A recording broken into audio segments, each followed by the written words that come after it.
Jangan pernah menyerah pada keadaan, mempunyai kemauan yang kuat dan diimbangi dengan usaha, pasti kesuksesan bisa diraih. Kali ini saya akan membahas kisah inspiratif dari Sudono Salim yang merupakan pengusaha sukses dan pernah masuk ke daftar 10 orang terkaya di Indonesia. Namun di sisi lain beliau adalah sosok yang pantang menyerah dari kegagalan, sehingga pada akhirnya menjadi orang sukses di Indonesia. Nah, sebelum kita mulai, buat kalian yang mau mendukung channel ini agar terus berkembang, caranya mudah sekali. Kalian hanya perlu klik tombol subscribe dan juga nyalakan loncengnya. Dukungan kalian sangat membantu sekali, supaya kami rutin memposting dan belajar bersama-sama di channel ini. Oke, langsung saja kita mulai. Kamu mungkin kurang familiar dengan Sudono Salim. Namun, kamu pasti sudah pernah mengkonsumsi produk dari perusahaannya, salah satunya adalah Indomie. Kamu tentu sudah tidak asing lagi dengan Indomie. Makanan yang bercita rasa enak dan praktis ini memang menjadi solusi cepat saat lapar melanda. Nah, sosok pengusaha di balik terciptanya produk tersebut adalah Sudono Salim. Sudono Salim dikenal sebagai pemilik Salim Group yang memayungi berbagai perusahaan seperti PT Indofood, Bogasari, Indoretail, Indomobil, dan masih banyak lagi. Ia jugalah yang dulunya mendirikan BCA yang kini dimiliki oleh Hartono bersaudara. Kesuksesan yang diraih oleh pengusaha ini tentu tidak didapatkan dengan mudah. Ia dulu hanyalah seorang anak petani di Tiongkok yang merantau ke Indonesia untuk mengubah nasib. Ia datang ke sini untuk menyusul kakak-kakaknya yang sudah lebih dahulu menjadi imigran. Awalnya, dirinya bekerja hanya sebagai buruh di pabrik pembuatan tahu dan kerupuk. Karena merasa tidak puas, ia pun kemudian mencari peluang usaha lain, yaitu sebagai pemasok cengkih. Meskipun pada akhirnya usaha tersebut gagal, tapi ia tidak menyerah. Hasilnya seperti yang bisa kamu lihat, perusahaan yang didirikannya berkembang begitu besar dan merajai pasaran. Gimana? Apakah sedikit ulasan di atas membuatmu jadi makin penasaran? Saat melihat kesuksesan pengusaha Taipan ini, kamu mungkin berpikir ia berasal dari keluarga yang kaya raya. Padahal kenyataannya tidaklah begitu. Sudono Salim atau yang juga biasa ditulis Sudono Salim dulunya hanyalah seorang imigran Tiongkok yang berhijrah untuk mendapatkan kehidupan yang lebih layak. Laki-laki yang mempunyai nama asli Liem Sioe Leong ini lahir pada tanggal 16 Juli tahun 1916 di wilayah Fujian, Tiongkok. Ia adalah anak dari pasangan petani miskin yang bisa dikatakan hidupnya serba kekurangan. Dirinya juga tidak menamatkan sekolahnya karena ketiadaan biaya. Umurnya masih sangat muda waktu itu, yaitu 15 tahun. Tidak menyerah dengan keadaan, ia pun membantu orang tua untuk menyambung hidup dengan berjualan mie keliling di daerah tempat tinggalnya. Perang Dunia II yang meletus pada tahun 1939 berdampak ke banyak negara, termasuk Tiongkok. Hal itu pun membuat kehidupan Liem semakin sulit. Maka dari itu, ia memutuskan untuk menyusul kedua kakaknya, yaitu Liem Kelok dan Zhen Susheng ke Indonesia. Kedua kakaknya tersebut tinggal di Kudus. Pada waktu itu, dirinya menempuh perjalanan yang cukup panjang untuk sampai di Indonesia dengan menggunakan kapal layar. Tidak bisa langsung mendarat di Kudus, ia harus transit terlebih dahulu di Surabaya. Setibanya di Surabaya, ia pun harus lontang-lantung seperti gelandangan sebelum dijemput oleh kakaknya. Maklumlah, pada waktu itu alat transportasi memang masih tidak secepat dan secanggih sekarang. Ia menunggu di sana sendirian selama 4 hari. Setelah itu, Liem kemudian tinggal di Kudus bersama sang kakak. Di kota itu, ia bekerja sebagai buruh di pabrik pengolahan tahu dan kerupuk. Selanjutnya lewat biografi Sudono Salim ini, kamu juga bisa menyimak mengenai kisah perjalanan cintanya dengan sang istri. Jarang-jarang loh, ada pengusaha sekelas beliau yang kehidupan cintanya bisa diulik. Apakah kisahnya manis seperti drama Korea yang sering kamu tonton? Maka dari itu, simak kelanjutannya. Beberapa waktu setelah pindah ke Indonesia, Liem muda bertemu dengan seorang gadis yang mampu membuatnya jatuh hati. Namanya adalah Lai Kim Nio atau yang lebih dikenal dengan nama Lilani. Jangan dipikir kisah cinta keduanya langsung berjalan mulus begitu saja. Pada awalnya, orang tua Leilani tidak menyetujui hubungan keduanya dikarenakan Liam yang merupakan seorang China Totok. Buat kamu yang belum paham, China Totok adalah sebutan untuk menyebut orang berdarah Tiongkok asli dan baru saja tiba di Indonesia. Orang tua Leilani tidak mau jika suatu saat nanti anak perempuan mereka akan dibawa kembali ke negara asalnya. Liam muda tetap berjuang dan melamar pujaan hatinya. Meskipun berujung penolakan, tapi hal tersebut malah membuatnya semakin gigih untuk menunjukkan keseriusannya meminang sang kekasih. Melihat perjuangannya, lambat laun hati orang tua Leilani akhirnya luluh. Mereka mau menerima lamaran Liam dengan syarat anaknya tidak boleh dibawa ke Tiongkok. Syarat tersebut tentu saja disanggupi oleh Liam. Tidak lama kemudian, kedua sejoli ini mengucapkan janji suci. Pesta besar-besaran pun diadakan untuk merayakan hari bahagia pasangan tersebut. Dari pernikahan tersebut, Liam Sioe Leong dan Leilani dikaruniai 4 orang anak, 3 laki-laki dan 1 perempuan. Nama keempat anaknya itu adalah Albert Salim, Andre Salim, Anthony Salim, dan Mira Salim. Rumah tangga yang dijalani pasangan tersebut selalu adem ayem dan harmonis. Kuncinya adalah saling percaya. Selain itu, Leilani juga tidak pernah ikut campur dengan bisnis yang dilakukan suaminya. Bahkan, dirinya juga jarang menghadiri acara bisnis suaminya. Ia sendiri lebih memilih untuk menjaga anak-anaknya di rumah. Tadi kamu sudah menyimak sedikit tentang latar belakang kehidupan dan kisah cintanya kan? Nah, selanjutnya dalam ulasan biografi Sudono Salim ini, kamu akan menyimak tentang asal-muasal perusahaannya yang menggurita dan usaha apa saja yang sempat dilakoninya. Seperti yang sudah kamu simak pada biografi Sudono Salim di atas, pada awalnya ia memang bekerja sebagai buruh di sebuah pabrik. Namun, ada rasa tidak puas dalam dirinya menjalani pekerjaan tersebut. Ia lantas mencari-cari peluang yang sekiranya bisa dijadikan peluang usaha.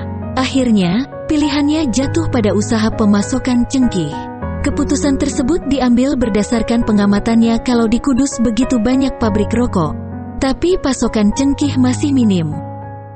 Dikarenakan keterbatasan dana, Liam sempat ragu untuk memulai bisnis ini. Dirinya hanyalah seorang buruh biasa, sementara untuk memulai bisnis cengkih pasti membutuhkan modal yang tidak sedikit. Nah, keinginannya sebagai pemasok cengkih baru bisa terwujud setelah dirinya menikah dengan Leilani. Ayah mertuanya yang cukup berada itu mau memberinya modal untuk berbisnis. Dewi Fortuna sepertinya memang sedang berpihak padanya. Usaha cengkih yang belum lama dirintis itu bisa dibilang sukses. Koneksi yang dimilikinya pun tidak main-main dan tersebar dari Sumatera hingga Sulawesi. Setelah itu, ia dikenal sebagai Salim si Bandar Cengkih. Karena usahanya ini juga, ia bisa mengenal Oi Wiguan, yang merupakan ayah dari Robert Budi Hartono. Keren sekali ya, bisa dibilang zaman dahulu teknologi komunikasi tentu saja tidak secanggih sekarang. Tapi hal tersebut tidak menjadi halangan, usahanya tetap bisa sukses hingga keluar Pulau Jawa. Pasang surut dalam menjalani bisnis adalah hal yang lumrah. Hal itu pula yang dialami oleh pria yang pernah masuk ke deretan 100 orang terkaya di dunia ini. Kalau ingin tahu kelanjutannya, simak di biografi Sudono Salim berikut. Kedatangan Jepang ke Indonesia pada tahun 1942 membuat semua orang mengalami masa-masa yang sulit, termasuk Sudono Salim. Usaha cengkih yang dijalaninya pun berhenti total. Tidak hanya bisnisnya saja yang terkena dampak, tapi hampir seluruh kegiatan masyarakat berhenti selama kependudukan Jepang. Ketika Indonesia merdeka pada tahun 1945, pengusaha ini memilih untuk pindah ke Jakarta dan mencari peluang bisnis yang lebih menjanjikan. Tak menunggu lama, ia pun kembali membangun usaha sebagai penyedia barang-barang logistik untuk para tentara Indonesia. Bisnis tersebut dipilihnya setelah berkenalan dengan seorang perwira logistik bernama Sulardi. Sulardi merupakan sepupu dari mantan Presiden RI kedua, yaitu Soeharto. Lewatnya lah, Liam bisa berkenalan dengan Soeharto. Dikarenakan sering mengirim pasokan logistik bagi tentara yang dikomandoni oleh Soeharto, lama-kelamaan kedua orang itu menjadi dekat. Pertemanan yang terjalin di antara keduanya pun begitu akrab, bahkan bisa dibilang seperti saudara. Saat menjadi Presiden Republik Indonesia pada tahun 1966, Soeharto mengeluarkan kebijakan naturalisasi dan menyuruh semua warga Tionghoa mempunyai nama Indonesia.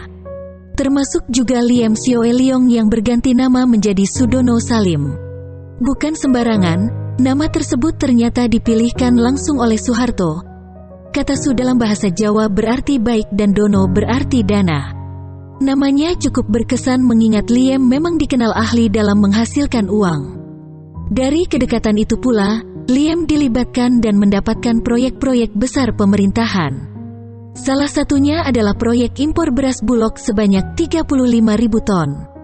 Hal ini tentu saja berdampak baik untuk kemajuan bisnisnya. Namun, jauh sebelum menerima proyek-proyek tersebut, ia memang sudah dekat dengan anggota keluarga cendana yang lain. Ia bahkan menjalin kerjasama dengan Ibnu Wijoyo dan sepupu Soeharto, Sutwikatmono. Kesuksesan yang diraih dalam berbisnis tentu saja tidak lantas membuatnya merasa puas.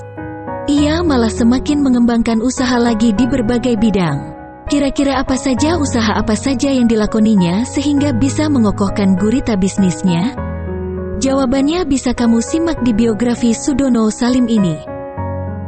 Sebelum terlibat dengan proyek-proyek pemerintahan di zaman Soeharto, usaha logistik yang dilakukan oleh Om Liem bisa dibilang sudah sukses. Karena itulah, ia mencoba untuk mendirikan sebuah bank yang diberi nama Sentral Bank Asia pada tahun 1950-an. Usaha perbankan tersebut dirintisnya bersama Mokhtar Riyadi, yang kini dikenal sebagai pendiri Lipo Group. Ide mendirikan bank tersebut muncul karena banyak pelanggannya yang tidak bisa membayar barang secara tunai. Maka dari itu, ia berpikir untuk meringankan beban pelanggan dengan menggunakan pembayaran sistem kredit. Tidak disangka, ternyata banyak orang yang tertarik. Lama-kelamaan usaha perbankan yang dijalaninya ini semakin bertambah besar. Pada tahun 1960-an, dirinya kemudian mengubah nama perusahaannya menjadi Bank Sentral Asia atau BCA. Sayangnya, krisis moneter melanda Indonesia pada tahun 1997 dan berdampak ke berbagai sektor. Sudono Salim juga tidak bisa terhindar dari dampaknya. Akibatnya, ia menderita kerugian dan hutang yang cukup banyak, yaitu lebih dari 52 triliun rupiah. Mau tidak mau, dirinya terpaksa menjual beberapa perusahaannya. Salah satunya adalah BCA ini yang kemudian jatuh ke tangan pengusaha rokok, Hartono Bersaudara. Bisnis selanjutnya yang bisa kamu simak dalam biografi Sudono Salim ini adalah berkecimpung di sektor pangan dengan mendirikan PT Bogasari. Perusahaan yang didirikan pada tahun 1967 ini merupakan hasil kerjasama dengan Ibrahim Rizjat, Sutwiktamono, dan Juhar Sutanto. Keempat orang ini kemudian dikenal dengan The Gang of Four.